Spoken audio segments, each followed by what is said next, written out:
이번 시간에는 형통의 벌 받으며 살아가는 사람은 이것이 있는 자이다라는 제목으로 말씀을 전합니다. 하나님께서는 야곱의 믿음이 조상이 되기에 부족한 사람이기 때문에 훈련을 시키십니다. 광야 훈련을 시키십니다. 21년 동안 고난과 역경 가운데 집어넣으신 것입니다. 그리고 하나님은 기다리십니다. 우리는 어떤 위기에 부딪혔을 때 하나님께 기도하고 응답해달라고 합니다. 응답이 없으면 너무나 속상해하며 하나님 내가 얼마나 기다렸는지 아십니까? 라고 말합니다. 그러나 우리의 기다림은 하나님은 더 기다리면 더 깁니다. 하나님께서 우리가 성숙한 사람이 될 때까지 기다리십니다. 우리는 자신의 고통이 크다고 생각하지만 변하지 않는 우리를 지켜보시는 하나님의 고통은 이루 말할 수가 없이 큽니다. 하나님께서는 야곱을 기다리기로 결정했습니다. 야곱이 정신 차려서 하나님의 뜻을 깨달을 때까지 그를 포기하시지 않고 기다리십니다. 그래서 하나님께서는 아픔이 있었습니다. 그것은 마치 아들을 군대에 보내는 부모의 마음과 비슷합니다. 부모는 고생하기를 아들을 안타깝게 여기고 마음 아파하지만 아들이 군대라는 조직 속에서 어른이 되고 성숙한 사람이 되도록 기도합니다. 야망이 많은 사람은 겁도 많습니다. 야곱이 그랬습니다. 그래서 하나님께서는 이렇게 말씀을 주셔서 두려워 말라 내가 약속의 땅으로 돌아올 때까지 나는 내 옆에서 있어주겠다. 함께하겠다. 야곱은 그가 직면한 문제를 놓고 나반의 아들들과 싸우지 않았습니다. 자기가 나반의 소유를 빼앗지 않았다고 변명하지도 않았습니다. 다만 하나님께 그 길을 맡기고 하나님만 의지했습니다. 야곱은 드디어 떠나기로 결정을 합니다. 그래서 제일 먼저 라헬과 리아를 불러서 떠나야 한다는 얘기를 합니다.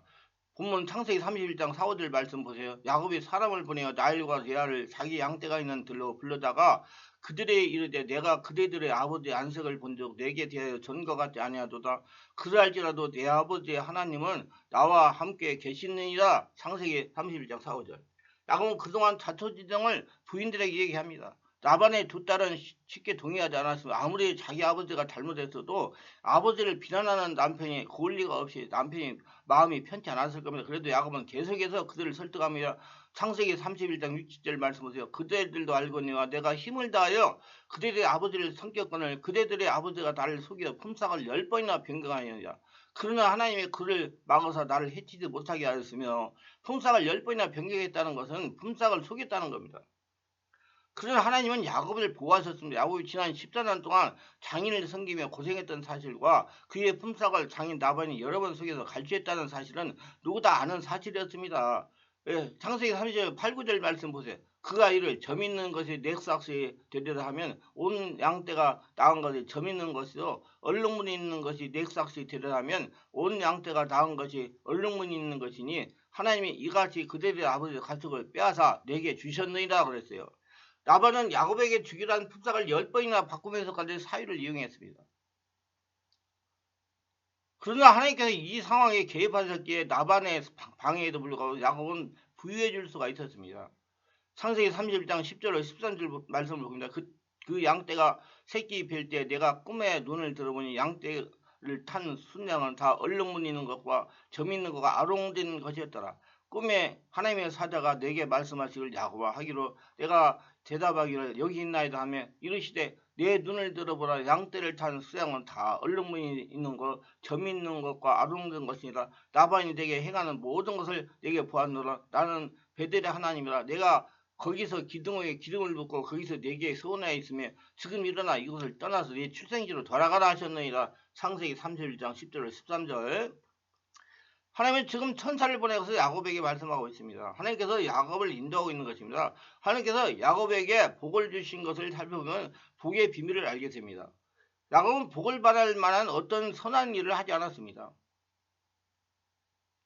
야곱은 실수도 많고 허물도 많은 사람입니다. 그러나 야곱은 하나님을 찾았습니다. 하나님을 의지했습니다. 하나님은 자신을 의지하는 야곱을 축복하셨습니다. 형통의 길로 인도하셨습니다. 그를 보호하시고 최선의 길로 인도하셨습니다. 따라서 복이란 복받을 사람에게 주어지는 것이 아닙니다. 야곱이 복받을 수 있는 이유는 하나님께 복을 주시기로 결정하셨기 때문입니다. 예수님을 믿고 성령으로 거듭난 우리는 사랑받기에 결정된 존재입니다. 우리는 예수님으로 복을 받았습니다. 구원은 내가 잘나고 똑똑해서 받은 것은 아닙니다. 우리는 죄인이고 구원받을 만한 자격이 없지만 하나님께서 무조건적으로 구원해 주신 것입니다. 내가 받을 만해서 받은 것은 감동도 없고 은혜 받아야 할 것을 여기면 당신은 사랑받고 복받기에 태어난 사람임을 믿으시기 바랍니다. 이런 점에서 보면 하나님께 공의가 없어 보이기도 합니다. 그런 면에서 그렇다고 할 수도 없습니다. 하나님은 유골이시고 편애를 하십니다. 하나님께서는 한번 우리를 사랑으로 결정하시면 포기하지 않으십니다. 우리가 실수하면 그 실수를 이용해서라도 복을 주십니다. 죄가 없어서 복을 주시는 것이 아니라 복을 주시기 위해서 그 우리 죄를 모두 엎어버리십니다. 그리고 우리를 복받을 만한 그릇 만들어 가십니다. 이런 분이 하나님이십니다. 그래서 우리는 하나님 앞에서 할 말이 없습니다. 그 은혜의 사랑과 긍휼하심이 다 어떻게 말로 설명할 수가 있겠습니까? 자녀를 야단치지 마세요. 야단치지 않으면 버릇이 나빠질 거라고 생각하지만 그렇지 않습니다. 사랑은 잘못한 것을 스스로 깨닫습니다. 그냥 있는 모습 그대로를 받아들여 주시고 인정해 주고 사랑하면 사람은 변합니다. 남편의 버릇을 고치려고 애쓰지 마세요. 남편 인정하고 격려해 주고 사랑하면 남편 스스로 자신을 알아서 자기의 잘못을 고쳐 나갑니다. 아내도 마찬가지입니다. 저는 야곱을 보면서 충격을 받는 것이 있습니다. 하나님께서 그를 야단치지 않으셨다는 점입니다. 야곱은 야단만을 짓을 많이 저질렀는데도 하나님께서는 그를 야단치지 않으십니다. 이건 매우 놀라운 사실입니다. 하나님께서 야곱에게 복을 주시기 위해서 동물의 마음까지 움직이셨습니다. 그래서 야곱에게 유익이 되는 방향으로 양과 염소들이 새끼를 낳게 만드십니다. 하나님께서 주시는 복은 바로 이런 것입니다. 하나님께서 복주식으로 결정하시면 넘어져도 깨져도 또 들어와도 나가도 복을 받습니다. 우리 모두 그런 복을 받으시기를 축원합니다. 하나님은 불의하시고 공의가 없으시다. 그런 변론을 제기하시고 싶으십니까? 공의대로 말하자면 우리는 골백번 죽어야 합니다. 하나님께서 공의와 정의로 우리를 대하셨다면 우리는 아무도 구원받거나 사랑을 받지 못했어. 우리는 그럴 가치가 없는 존재죠. 그러나 그분은 우리의 허물을 눈감아 주셨어요. 그래서 우리가 구원받은 것입니다. 하나님께서 우리를 눈감아 주시고 용납해 주셨듯이 우리도 다른 사람의 잘못을 눈감아 주고 사람을 이해해 줘야 됩니다. 덮어줘야 됩니다. 그러면 우리 가정에 복이 옵니다. 인생에서 사과보다 중요한 것이 해석입니다. 이런 하나님께서 나는 베델의 하나님이라고 야곱을 말하십니다. 창세기 28장에서 야곱 인생 중에 가장 절망적이고 어두운 상황에 처해 있었습니다. 그는 들판에서 벽은 창자를 움켜쥐고 새우잠을 자야 했으며 돌 하나를 뽑았다가 베개 삼고 누워 하늘 보다가 잠이 들었을 때 야곱은 꿈을 꿉니다. 하늘의 사닥다리에 천사가 오르락내락 하고 거기에 하나님께서 계신 것을 봅니다. 그리고 하나님께서는 이렇게 말씀하십니다.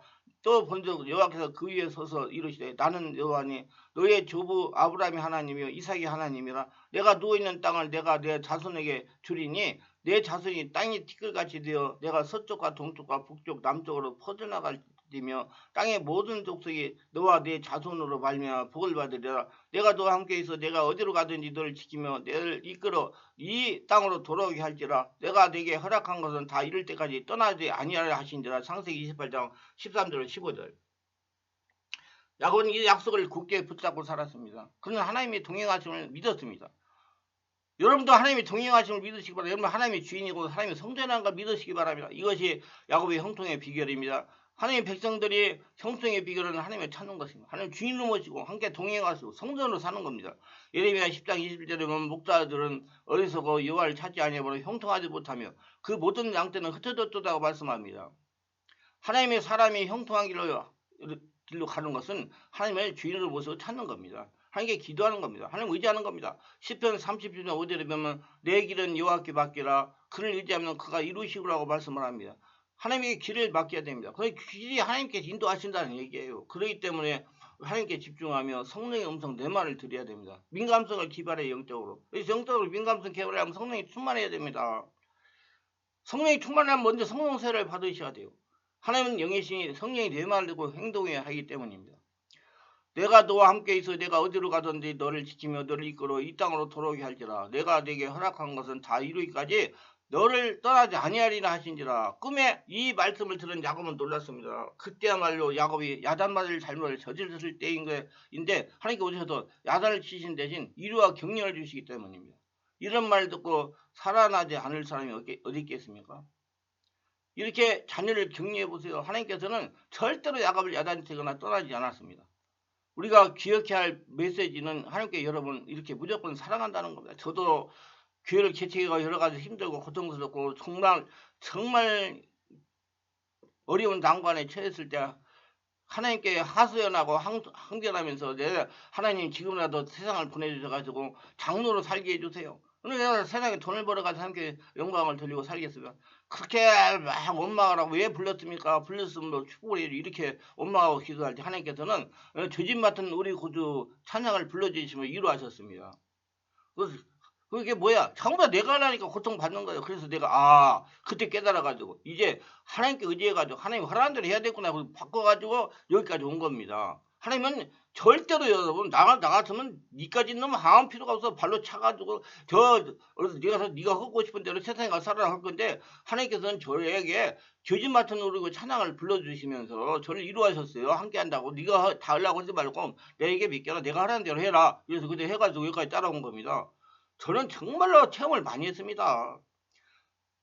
그래 하나님은 이렇게 무조건적으로 사랑한다는 겁니다. 그날 밤에 야곱은 너무나 놀라서 잠에서 깨어나 한밤중에 돌베개를 땅에 박고 예배를 드립니다. 그리고 기도하다가 자신도 모르게 서원까지 하는, 하나님 이것이 사실이라면 평생에 하나님은 나의 하나님이 되시고 이 돌구덩이 하나님이 집이 되며 제가 가진 물질의 11조를 바치겠습니다. 이처럼 인간이 하나님을 만나면 예배드리고 찬양을 합니다. 그리고 서원도 합니다. 야곱은 가슴이 벅차오르는 감동으로 그런 약속을 했습니다. 그리고 때가 되자 하나님께서는 야곱의 소원을 상기시킵니다. 하나님께서는 우리가 정신없이 흥분해서 하는 기도도 다 기억하십니다. 어린 시절 어느 날 감격해서 선교사를 헌신한 걸 잊지 마세요. 이 급한 상에서 흥분과 가난한 자를 돕겠다고 하는 것도 하나님께서는 기억하십니다. 하나님께서 우리를 직접 부르실 때도 있습니다. 그렇지만 우리가 은혜 받고 성령이 안에 있을 때, 찬송하고 기도할 때, 자기도 모르게 감당할 수 없는 말을 할 때 하나님께서는 우리의 기도를 통해 말씀하시고 계십니다. 많은 사람들이 하나님께 자기를 부르는 직접적인 음성을 듣기를 바랍니다. 그래서 어떤 분은 하나님 무슨 음성을 듣고 싶어서 남편을 출교시키고 아이들을 학교 보내고 나서 혼자 방에 앉아 기도했답니다. 주님 말씀하옵소서 제가 듣겠나이다. 가만히 들어보니 옆집에 나리오 소리만 잘 들리다라는 우스갯소리 있습니다. 당신 자신이 은혜받고 감동하여 기도하며 말하는 것이 하나님의 음성입니다. 그렇게 살라고 말씀하시는 겁니다. 그러나 우리는 때로 이성을 찾고 나면 자기가 한 기도에 대해서 다 생각이 합니다. 형통의 뭘 해보고 있으면 서원을 지키십시오. 당신이 가장 어려울 때 하나님께서 매달린 것을 생각하세요. 하나님께서는 기억하시고 계시면 너무 늦기 전에 하나님의 약속을 회복하세요. 하나님께 서원한 것을 지키십시오. 당신이 불리하고 어렵고 힘들어도 하나님께 약속한 것을 지키면 하나님께서 반드시 축복을 주십니다. 창세기 31장 14, 16절을 말씀 보세요. 라헬과 레아가 그에게 대답하여 이르되 우리가 우리 아버지 집에 무슨 분깃이나 유산이 있으리요. 우리가 우리를 팔고 우리의 돈을 다 먹어버렸으니 아버지가 우리를 외국인처럼 여기는 것이 아닌가. 하나님이 우리 아버지에게 취하여 가신 재물은 우리와 우리 자식의 것이니 이제 하나님이 당신에게 이런 일을 다 준행하라. 창세기 31장 14, 16절. 드디어 라헬과 레아는 야곱에게 설득당합니다. 그리고 아버지 집을 떠나기로 결정을 합니다. 야곱의 생애는 하나의 특징이 있습니다. 항상 떳떳하지 못하면 몰래 떠난다는 것입니다. 아버지 집을 떠날 때도 그리고 라반의 집으로 또 그럴 때도 그랬습니다. 야곱은 라반이 없을 때 자기 가족과 제사를 챙겨가지고 몰래 떠납니다. 게다가 아내 라헬은 아버지가 없을 때 아버지의 수의 신인 드라빔을 도둑질합니다. 이 드라빔은 라헬의 아버지의 우상입니다. 특별히 이 드라빔이 의미하고 있는 것은 아버지의 수호신 우상을 소유한 사람에게 상속권이 있기 때문입니다. 라헬은 바로 아버지의 제사를 노렸던 겁니다. 놀라운 사실은 이런 엉터리 같은 사람이 하나님께서 버리지 않고 복을 주신다는 겁니다. 급할 때는 새벽 기도하며 살려달라고 해놓고 잘되면 딴짓하는 그런 사람이 라헬 같은 사람입니다. 그런 우리를 하나님께서 버리지 않으십니다. 당신이 하나님의 속인 것이 아닙니다. 그분이 속아주신 것입니다. 당신이 진짜 믿음을 가질 때까지 기다리십니다. 회개할 때까지 기다리십니다. 창세기 31장 11절 20절 말씀 봅시다.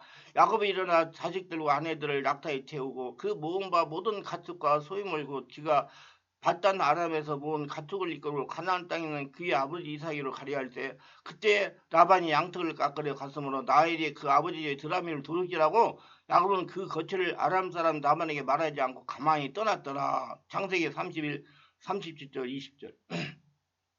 가만히 떠나고 싶다고 상대방이 가만히 있겠습니까? 떳떳하지 못하게 몰래 떠나는 사람은 어쩌면 그런 모습이 우리의 실상인지도 모릅니다. 우리는 다 그다지 훌륭한 사람들이 아닙니다.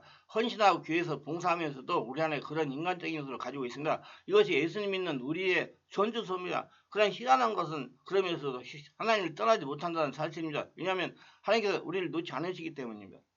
그래서 우리 항상 하나님의 인도를 받으시고 하나님의 하라는 대로 순종하시면 반드시 여러분들도 야곱과 같이 축복을 받아서 이스라엘은 복을 받을 수가 있습니다. 기도합니다. 우리도 저의 설교를 끝까지 들어보시는 분들을 축복하여 주옵소서. 우리도 하나님의 섭리, 하나님의 인도를 따르며 하나님의 죽도록 살아가시며 하나님의 영광을 드러내는 자로 훈련시키고 있다는 걸 믿고 하나하나 성령의 집에 인도받으며 하나님께 원망하지 않고 하나님의 섭리에 순종하며 살아가는 복된 자들이 다 되도록 도와주시옵소서. 특별하게 구독, 좋아요, 알림 설정하신 분들을 축복하시고 은혜 충만 주셔서 항상 하나님께 함께 하시며 하나님이 나를 성전 삼고 하나님의 영광을 드리는 축복의 도구로 삼고 형통을 주고 있다는 믿음을 가지고 입으로 달마다 신하여 형통을 복을 받는 모두가 되게 하여 주시옵소서. 예수님의 이름으로 기도드리나이다. 아멘.